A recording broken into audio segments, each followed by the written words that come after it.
How do you feel? Nervous? Not really. It's a sort of this continuous numbness. Well, that's what I'm saying. Do you feel sort of no feeling left in the fingers? No, really. I'm useless at rising to the emotional moment, you know. I just want to... Is that it? Are they still going on? What I want to check out is if we're still on stage doing our sound check. We'll bring you across to Wembley to find out how everything's going as we go through. I think the best time will be when I'm actually on the stage with the Rats for that 15 minutes, and then it'll just... So you'll have the bonus of performing as well? Yeah, that's one thing. I wouldn't wish to be anywhere else on the day except right on that stage. Is there a little thing in your head that keeps saying, calm down, don't panic? Or are you calm by nature? No, I'm not calm by nature, but there's so many... brilliant professionals involved that they sort of take it in hand, and if they say they're going to do something, they get it done. It's frightening, you know. There's not a little voice in the back of your head that's regretting starting all this. I know that it's a tremendously good cause, but regretting you being up front and carrying I don't mind that. If like, because if you fail, it's not from want of trying. And it's something that you have to try with really everything you've got to do. Yeah, what can we expect tomorrow? As you said so eloquently, steady, Bob. Pop's greatest day. I think the Australians have just finished with their 12 hours, so it'll be interesting to see how they've done.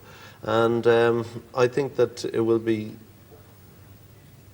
wonderful, I think is the right word to use. And I think throughout the day, I think the whole romance of the thing will finally hit home when the Russian bands come in and you think of some kids in Siberia maybe getting drunk, having a party, watching us all here. Yeah. And in Philadelphia, it's nice. Well, we can see the stadium from here. It looks suspiciously quiet, Bob. Would you like to see a bit more activity going on there? Yes, where's the Rats? They're meant to be on stage now. Well, maybe they're waiting for you. There are a lot of people out there already queuing up. One thing I must say, please, tomorrow, if you haven't got a ticket, don't go up there. Don't buy anything from anybody outside the grounds. They're thieves and they're creeps. Don't buy anything. You know, bring something to make yourself comfortable. It's 10 hours, relax, it'll be a good day.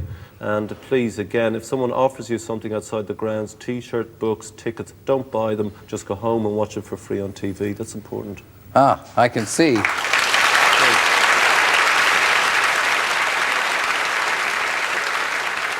see, is that the familiar face of Janice Long? And the equally familiar face of Francis Rossi on the right. Yeah. He looks the worse for drink, doesn't he? No, he was this afternoon. He's sobered up. Has he sobered up? Well, that's good, yeah.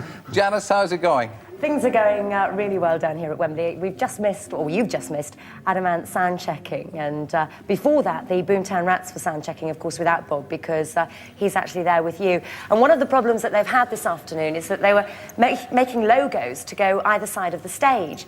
And unfortunately, as they were painting them, they stuck to the tarpaulin, which is covering Wembley. So they're trying to sort of scrape them up off the ground at the moment, and hopefully they'll be hanging there tomorrow. The Irish paint makers. What are you going to start with? The first number. Sorry.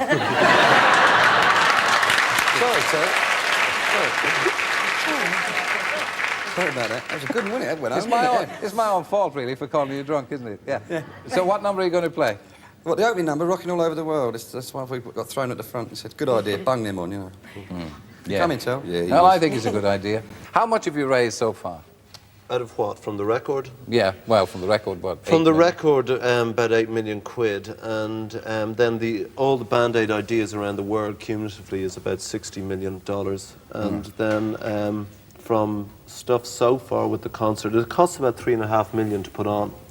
That's even with everybody giving their services. Yes, because we're actually producing the show for the world, so it's like the BBC is doing it for here, but for the rest of the world, we have to put it on in Philadelphia, and the cost of that is a lot, and but we've paid for that from sponsorships, so any money that you send in tomorrow, which is the point of the whole thing, will be 100% of it again will get out to Africa. And while you're sitting there, in fact, if you're thinking of going out tonight, don't, and keep the money in your pocket and keep it there in your sweaty little hands until tomorrow when you kick off, and go for it and enjoy yourselves.